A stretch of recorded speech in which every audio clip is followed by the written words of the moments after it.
Good morning students, आपका स्वागत है चैनल पर। जैसे कि आपको पता ही है, subject name health education, physical education और योगा एजुकेशन है। सिलेबस में आपको पीछे बताया गया था कि 2 यूनिट हैं। तो first unit, first topic health education यानी कि स्वास्थ्य शिक्षा। स्वास्थ्य शिक्षा का अर्थ क्या है, उसको प्रभावित करने वाले कारक क्या हैं, या इसके विभिन्न पहलू कौन से हैं, स्वास्थ्य क्या होता है, ये जानना बहुत आवश्यक है कि स्वस्थ व्यक्ति की प्रकृति स्थिति क्या है, स्वस्थ व्यक्ति कौन है। कुछ ये मानते हैं कि जो शरीर से हष्ट पुष्ट है, शरीर से सुंदर दिखता है, वही स्वस्थ है, पर वास्तविकता ये नहीं है। स्वस्थ व्यक्ति शारीरिक मानसिक रूप से प्रसन्न रहता है, शारीरिक स्वस्थ है, मानसिकता स्वस्थ है और सामाजिक रूप से स्वस्थ है, वही स्वस्थ कहलाता है। एक स्वस्थ व्यक्ति स्वस्थ राष्ट्र का निर्माण करता है, उसकी नींव रखता है। पूरे देश एक स्वस्थ व्यक्ति के ऊपर निर्भर है, न कि अस्वस्थ व्यक्ति पर। अस्वस्थ व्यक्ति अपने देश पर भी एक बोझ है और परिवार पर भी बोझ है, वो अपने आप को भी एक बोझ समझने लग जाता है। तो स्वस्थ व्यक्ति ही एक शिखर पर लेकर जाता है, अपने परिवार को भी लेकर जाता है, अपने देश को भी लेकर जाता है, ऊंचाइयों को छूता है। एक स्वस्थ नागरिक ही स्वस्थ समाज का निर्माण कर सकता है। इमर्सन महोदय ने भी क्या कहा है कि स्वास्थ्य ही प्रथम धन है, health is the first wealth. सबसे पहला धन हमारा स्वास्थ्य है। जैसे कि आपने सबसे पहले सुना है कि स्वास्थ्य चला गया तो सब कुछ चला गया, धन गया तो कुछ नहीं गया, स्वास्थ्य चला गया तो सब कुछ चला गया। प्राचीन समय में हेल्थ शब्द का प्रयोग किया जाता है। हेल्थ शब्द हेल शब्द से निकला है। हेल शब्द का अर्थ है प्रसन्नचित रहना, खुश रहना, अपने दिनचर्या को सुचारू रूप से चलाना। पर कुछ मानते हैं कि शरीर में बीमारियों का ना होना, शरीर को हष्ट पुष्ट होना, वही स्वस्थ है। पर इसके साथ साथ हम ये भी कह सकते हैं कि शरीर सिर्फ हष्ट पुष्ट दिखना या सुंदर दिखना ही स्वास्थ्य नहीं है। शरीर के और भी बहुत सारे स्वास्थ्य के पहलू हैं, उन पे भी हमें ध्यान देना होगा। जैसे हम मानसिक रूप से स्वस्थ हैं नहीं, सामाजिक रूप से स्वस्थ हैं, आध्यात्मिक रूप से स्वस्थ हैं, चारित्रिक रूप से स्वस्थ हैं। ये नहीं है कि ये सोचते हैं कि बच्चा है, वो हंसता है, खेलता है तो वो स्वस्थ है। एक डॉक्टर क्या कहता है स्वास्थ्य के बारे में? एक डॉक्टर ये कहता है कि ये शरीर की जो सभी अंग अगर सही ढंग से काम करते हैं, सामान्य रूप से कार्य करते हैं, तो वो हम स्वस्थ हैं। इनसाइक्लोपीडिया ऑफ हेल्थ क्या कह रही है कि स्वास्थ्य क्या है? कि यह वह स्थिति है जिसमें व्यक्ति अपने बौद्धिक और भावनात्मक शारीरिक संसाधनों के अधिकतम दैहिक आजीवन जीवन के लिए हिलने डुलने के लिए समर्थ हो, वही स्वास्थ्य है। अब हम इनसाइक्लोपीडिया की देखें तो ये क्या कहते हैं कि हम शारीरिक रूप से भी, मानसिक रूप से भी, भावनात्मक रूप से भी, हर संसाधन से हम अपने आपको यूज कर पाएँ, उसका प्रयोग कर पाएँ, अच्छे कार्य कर पाएँ, अच्छे विचार अपने दिमाग में हो, अच्छे तरीके से हम समाज में रहें। सामाजिक हैं, मनुष्य क्या है? एक सामाजिक प्राणी है, समाज में रहता है, समाज के लिए काम करता है। यदि वो समाज के लिए अच्छे कार्य कर रहा है तो वो स्वस्थ है। यदि उसी समाज में रह के वो उसी समाज की एक बुराई का काम करता है, जैसे कोई चोर है, चोरी करता है, दिमाग उसके पास भी है, शरीर से हष्ट पुष्ट भी है, पर वो समाज को क्या कर रहा है? खोखला कर रहा है, तो वो एक स्वस्थ व्यक्ति नहीं है। जेपी गिलफर्ड विलियम्स ने क्या कहा है कि स्वास्थ्य की परिभाषा क्या दी है कि स्वस्थ शरीर का वह गुण है जो व्यक्ति को अधिकतम जीने और उत्तम सेवाएं प्रदान करने के योग्य बनाता है, वो स्वस्थ है। जैसे कि आप ये देख रहे हैं कि स्वस्थ शरीर का वह गुण है जो व्यक्ति को अधिकतम जीने यानी कि दीर्घ आयु बनाने और उत्तम सेवाएं प्रदान करने की वो जो क्वालिटी मनुष्य के अंदर करता है, वो स्वस्थ है। आगे हम और डेफिनेशन भी देखेंगे, जबकि स्वस्थ शरीर में ही एक आत्मा के लिए क्या है? एक अतिथि गृह है, और एक रोगी शरीर आत्मा के लिए एक कारागार है, एक जेल के समान है। यदि एक स्वस्थ शरीर की आत्मा है तो वह उसको क्या समझती है कि अतिथि रूम यानी कि गेस्ट हाउस। गेस्ट को कहाँ कर रखते हैं? एक अच्छे रूम में बैठाते हैं, अच्छी जगह रखते हैं, अच्छा पकवान उसको देते हैं, अच्छे उसकी सेवा करते हैं, उसका मान सम्मान रखते हैं, वैसे ही आत्मा का एक ऐसा शरीर मिलना एक सौभाग्य की बात है। यदि एक रोगी शरीर में आत्मा निवास करती है तो वो उसको एक जेल के समान मानती है। तो वोल्टमर आदि मनोवैज्ञानिकों ने क्या कहा कि स्वस्थ मानसिक और शारीरिक उस अवस्था को समझा जाता है जिसमें व्यक्ति शारीरिक भागों से संबंधित और आंतरिक एवं वातावरण संबंधी बाहरी कार्यकलापों को पूरी तरह से समायोजित कर पाए, वही स्वस्थ है। कि स्वस्थ व्यक्ति वो है जो अपने आंतरिक भावना के साथ साथ बाह्य जो कार्यकलाप हैं, जो उसकी दिनचर्या के कार्य हैं, उनको उत्तम ढंग से कर पाए, उनके साथ अच्छे से एडजस्टमेंट कर पाए, तो वो स्वस्थ है। इन सभी से हम एक उपरोक्त जो भी ऊपर परिभाषाएं दी गई हैं उनके आधार पर हम ये कह सकते हैं कि शरीर से हष्ट पुष्ट होना स्वस्थ नहीं है, वो दिमाग से भी स्वस्थ होना चाहिए, समाज से भी स्वस्थ होना चाहिए, यानी कि फिजिकली, मेंटली और सोशल। फिजिकली, मेंटली और सोशल ये आप देख रहे हैं जैसे डायग्राम में, तो उन रूप से अगर स्वस्थ है तो वो व्यक्ति स्वस्थ है। WHO फुल फॉर्म जानते हैं, वर्ल्ड हेल्थ ऑर्गेनाइजेशन, विश्व स्वास्थ्य संगठन के अनुसार स्वस्थ है क्या है कि कोई रोग, केवल रोग या असमर्थता या अपंगता की अनुपस्थिति ही नहीं बल्कि संपूर्ण शारीरिक और मानसिक और सामाजिक संपन्नता की स्थिति ही स्वस्थ है। कि स्वस्थ है वो है जो, ये नहीं है कि कोई अपंग है शरीर से, हाथ से अपंग है, पाँव से अपंग है कि यह अस्वस्थ है, नहीं, वो शरीर से भी और दिमाग से भी और समाज से भी पूर्ण रूप से स्वस्थ होना चाहिए, वही व्यक्ति स्वस्थ है। आगे स्वास्थ्य के विभिन्न पहलू बताए गए हैं।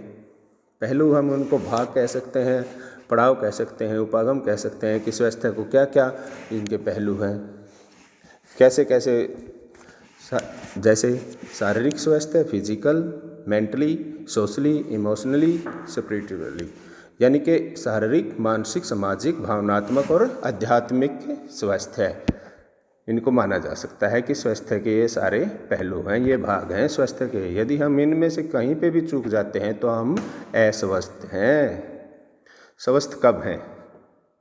यदि हम शारीरिक रूप से स्वस्थ हैं, मानसिक रूप से स्वस्थ हैं, भावनात्मक रूप से स्वस्थ हैं और आध्यात्मिक रूप से स्वस्थ हैं। तो सबसे पहले आता है शारीरिक यानी कि शरीर से, कि शरीर से अपना सारा जो शरीर है वो स्वस्थ होना चाहिए। हमारी ज्ञान इंद्रियाँ सभी जो 5 ज्ञान इंद्रियाँ हैं उनका उचित रूप से काम करना चाहिए। आँखों से स्वस्थ हैं, त्वचा से स्वस्थ हैं, शरीर के सारे जो अंग हैं वो उचित ढंग से कार्य करते हैं। स्वस्थ शरीर में ही स्वस्थ दिमाग निवास करता है। यदि शरीर हमारा स्वस्थ है तो हमारा दिमाग उसमें स्वस्थ रहेगा।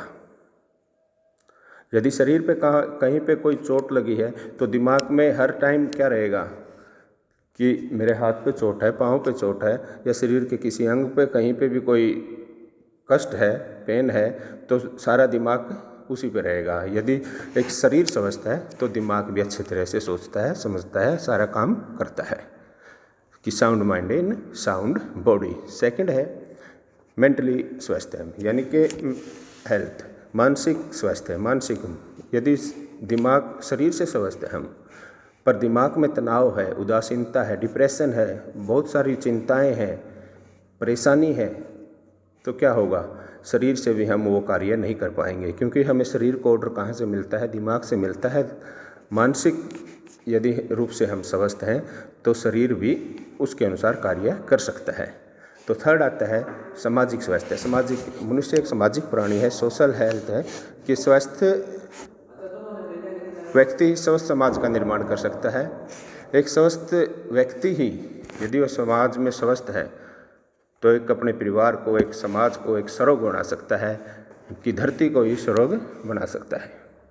उसी के आधार पे बहुत सारी उचित जो सेवाएं, स्वास्थ्य सेवाएं हैं, और उनके साथ जैसे पेंशन है, जीवन बीमा है और फंड है, उनका उचित रूप से हम उनका लाभ उठा सकते हैं। जीवन के प्रति अपना एक सकारात्मक दृष्टिकोण पैदा कर सकते हैं और दूसरों को भी समझा सकते हैं कि किस तरह से उचित जीवन जिया जा सकता है। नेक्स्ट है भावनात्मक। भावनात्मक क्या है? कि इमोशन, यानी कि भावनाएं कैसे क्या क्या होती हैं? डर, क्रोध, प्रेम, ये सारी भावनाएं हैं, ईर्ष्या, द्वेष, किसी से सुख है, दुख है, कि दूसरे के दुख में दुखी होना, दूसरे के सुख में सुखी होना, उसकी हंसी, उसके दुख को हंसी में बदलना। यदि कहीं पे भी कोई दुखी है और उसके साथ हम हंसते हैं, बातें करते हैं, या कहीं का ऐसा माहौल है कि वहाँ पे दुखी रहना है और वहाँ पे जाके कोई किलकारियाँ लगाता है, हंसता है, तो बहुत अजीब लगता है। उसको हम मेंटली भी स्वस्थ नहीं कह सकते और वो भावनात्मक स्वस्थ तो है ही नहीं। यदि कोई फेस एक्सप्रेशन ऐसे देते हैं कि दुख का माहौल है और फेस एक्सप्रेशन से हम वहाँ खुशी दिखा रहे हैं, ऐसे इमोशन दिखा रहे हैं, तो उसको हम स्वस्थ नहीं समझते। आध्यात्मिक स्वास्थ्य यानी कि आत्मिक रूप से भी वो स्वस्थ होना चाहिए। उसके नैतिक मूल्य हैं कि वो स्वस्थ हो, यानी कि उसके विचार शुद्ध होने चाहिए। किसी के बारे में किसी को पता नहीं है, पर वो मन ही मन में क्या सोचता है, किसी की बुराई सोचता है, उसके खुद को ही नुकसान पहुंचाता है, खुद के उसके विचार ऐसे हो जाते हैं, उसका दिमाग ऐसा हो जाता है कि दूसरे की बुराई सोच रहा है, तो वो स्वस्थ नहीं है। कि नैतिक रूप से उसको स्वस्थ होना बहुत ज़रूरी है।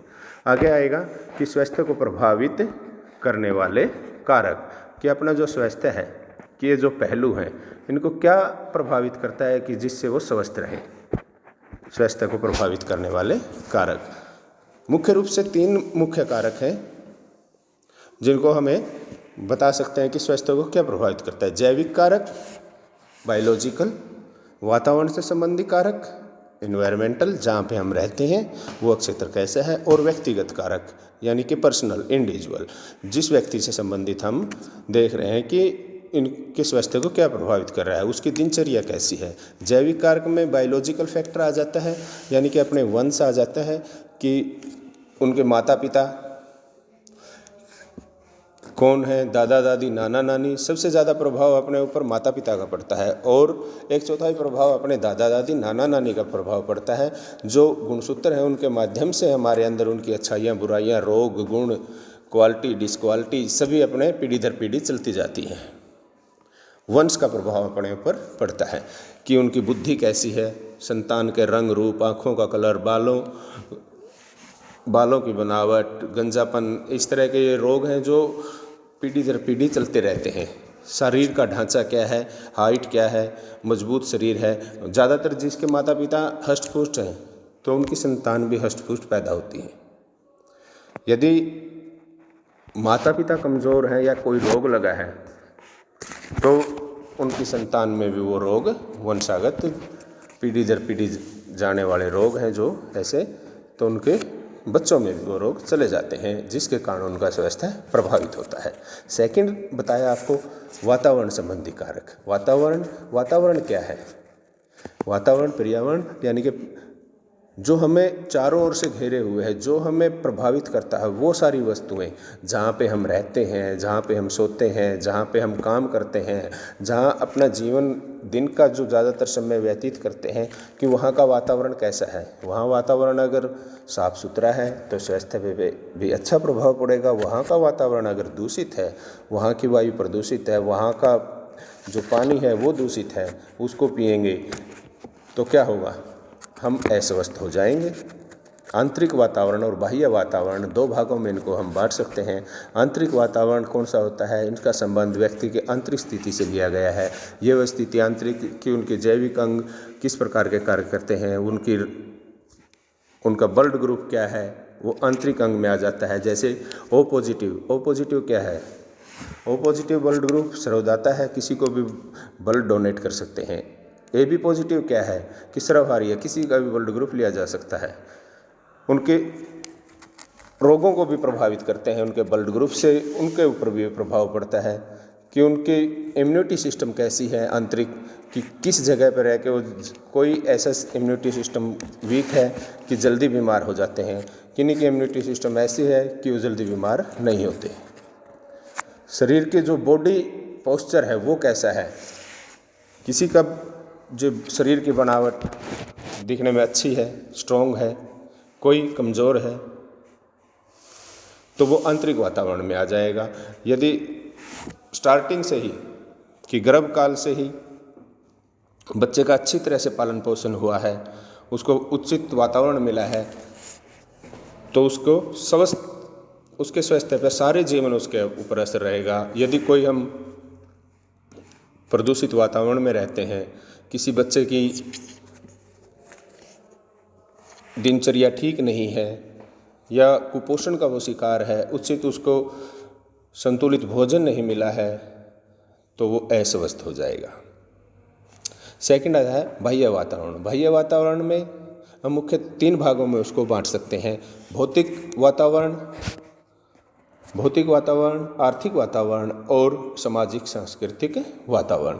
भौतिक वातावरण में सबसे पहले क्या आएगा कि कौन सी वस्तुएं उनको प्रभावित करती है। भौतिक यानी कि वो रहता कहाँ पर है, उसकी जलवायु कैसी है, पर्वत यानी कि किसी ऐसे पहाड़ी क्षेत्र में रहता है, रेगिस्तान में रहता है, ज़्यादा जहाँ पे गर्मियाँ वहाँ रहता है, या समतल भूमि पर रहता है, उसके रहन सहन कहाँ पर है, उसको प्रभावित किया जाता है। प्राकृतिक वातावरण के व्यक्ति के स्वास्थ्य पर उसका प्रतिकूल प्रभाव पड़ता है। जनसंख्या का घनत्व भी हमारे जो स्वास्थ्य को प्रभावित करता है। भौतिक वातावरण के कारकों में व्यक्ति की शारीरिक और मानसिक सामाजिक स्वास्थ्य है उसके ऊपर काफ़ी प्रभावित करते हैं। सेकंड आता है कि आर्थिक वातावरण।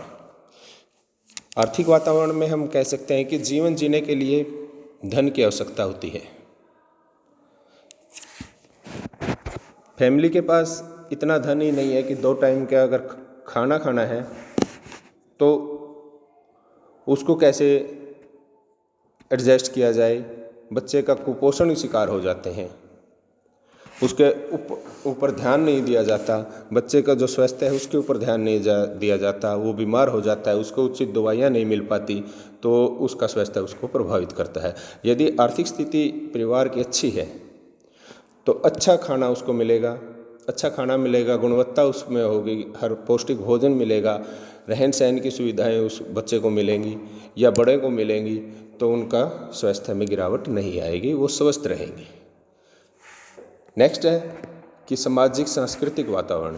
वो किस समाज में रहता है, उसके सांस्कृतिक वातावरण, सोशल कल्चर एनवायरनमेंट उसको कैसा मिला हुआ है कि उसकी आदतें भी उसके समाज के अनुसार बनती हैं। आदतों का निर्माण हम समाज से करते हैं, समाज जैसा होगा वैसी अपनी आदतें होंगी। धर्म, जाति ये भी प्रभाव करते हैं। कुछ धर्म में क्या है कि ऐसा खाना नहीं खाना है, ये नहीं करना है, वो ये नहीं पहनना है। जो अंधविश्वास, रीति रिवाज, प्रथाएं वो प्रभावित करती हैं, अपनी नैतिक मूल्यों को, संस्कृति को वो प्रभावित करती हैं। नेक्स्ट मेन पॉइंट आएगा प्रभावित करने वाला कि व्यक्तिगत कारक, कि खुद व्यक्ति कैसा है, उसके पर्सनल फैक्टर कैसे हैं। व्यक्तिगत कारक में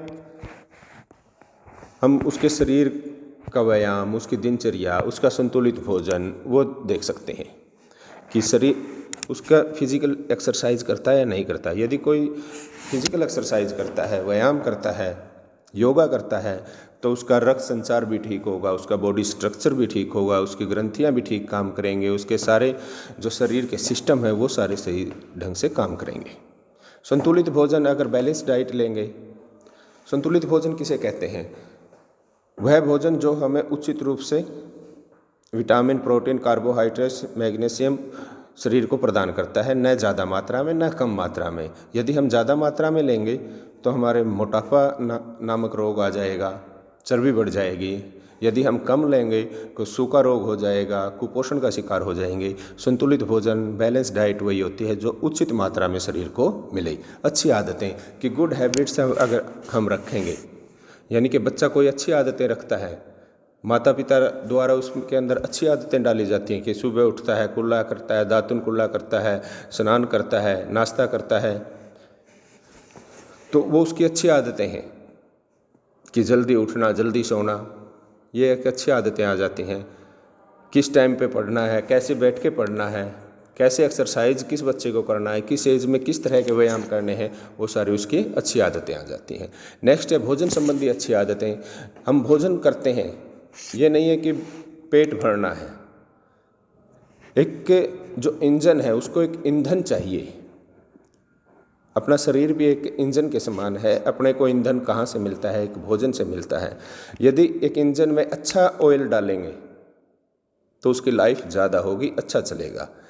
उसी तरह अगर शरीर में भी एक अच्छा पौष्टिक भोजन, अच्छी आदत, एक भोजन तो हम अच्छा कर रहे हैं पर उसको उचित तरीके से नहीं ले रहे, अच्छी तरह से नहीं खा रहे, अच्छी तरह से वो पच नहीं पाता है, तो उसका लाभ अपने शरीर को नहीं होगा। तो भोजन करते समय क्या करना है, सबसे पहले हमें अपने हाथों को अच्छी तरह से धोना है ताकि हाथों पे जो कीटाणु लगे हैं अच्छी तरह से वो साफ नहीं होंगे तो वो अपने अंदर चले जाएंगे और हमको बीमार कर देंगे। बिना भूख भोजन नहीं करना है। यदि हम भूखे नहीं हैं फिर भी हम खाना खाए जा रहे हैं तो क्या होगा, डाइजेस्टिव सिस्टम खराब हो जाएगा। यदि डाइजेस्टिव सिस्टम, पाचन क्रिया खराब हो गई तो हमारा सारा शरीर अस्वस्थ हो जाएगा। भोजन सदैव स्वस्थ करना चाहिए, ताज़ा करना चाहिए, पौष्टिक करना चाहिए और चबा चबा कर करना चाहिए ताकि उसके अंदर जो विटामिन प्रोटीन्स हैं वो अपने को मिल सकें और जल्दी से वो हजम हो जाए।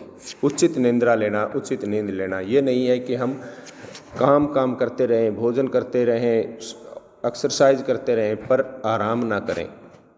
यदि हम आराम नहीं करेंगे या उचित नींद नहीं लेंगे तो हम डिप्रेशन का शिकार हो जाएंगे, तनाव महसूस करेंगे, मस्तिष्क को हम आराम नहीं देंगे तो हम थकान महसूस करेंगे। थकान जैसे आपको पता है 2 प्रकार की थकान होती हैं, शारीरिक थकान और मानसिक थकान। शारीरिक थकान तो आराम से पूरी हो जाती है पर मानसिक थकान नींद से होती है। यदि हम एक उचित नींद नहीं लेंगे तो मानसिक थकान अपनी ज्यों की त्यों रहेगी और हम अस्वस्थ हो जाएंगे।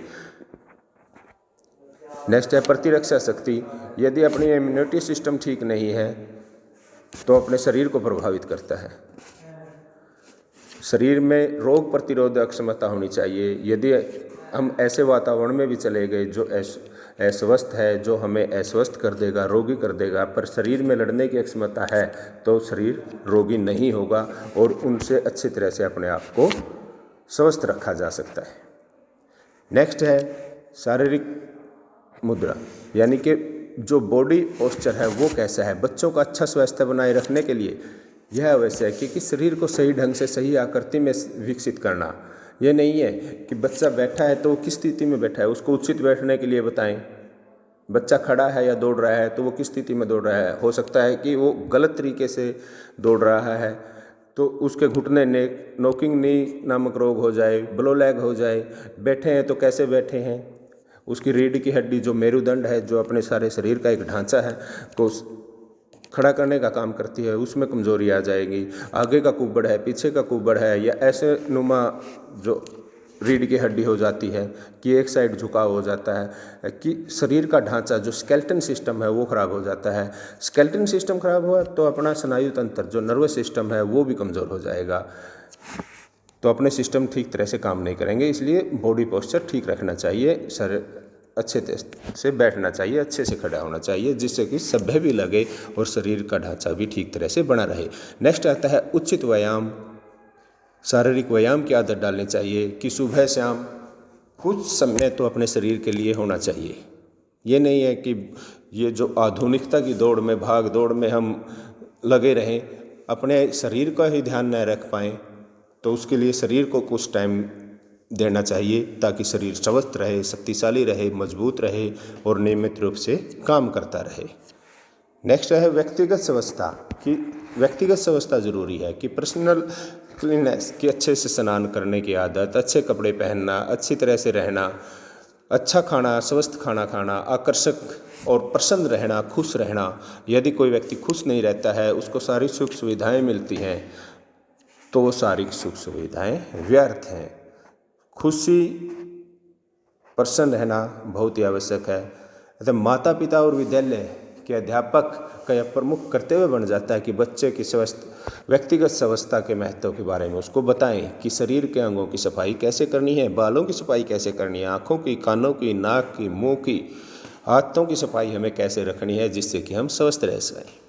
नेक्स्ट है कि स्वस्थपूर्ण वातावरण, कि अपने जो हेल्दी वातावरण, इन्वायरमेंट है जो वो हेल्दी कैसे रखना है, आसपास की सफाई रखनी है। ये नहीं है हमें अपने शरीर की सफाई रखनी है पर शरीर कहीं आसपास है वो अस्वस्थ, उसको ऐसे अपने घर की ही सफाई नहीं करनी, अपने पड़ोस की भी सफाई करनी है। हम जिन व्यक्तियों से मिलते हैं उनको भी स्वस्थ रहने के तरीके बताने हैं, ताकि बहुत सारे ऐसे छूत के रोग हैं जो एक व्यक्ति से दूसरे व्यक्ति में किसी के माध्यम से या सीधे संपर्क से फैलते हैं, वो भी हमें अस्वस्थ कर सकते हैं।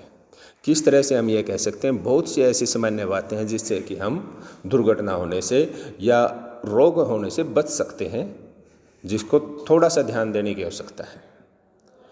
तो आज का फर्स्ट यूनिट का फर्स्ट टॉपिक, यानी कि हमें वही टॉपिक करने हैं जो अपने सिलेबस में है। बुक में कम ज़्यादा हो सकता है, पर जो यूनिवर्सिटी का सिलेबस है उस सिलेबस के अनुसार हमको तैयारी करनी है। तो first unit first topic health education complete हुआ।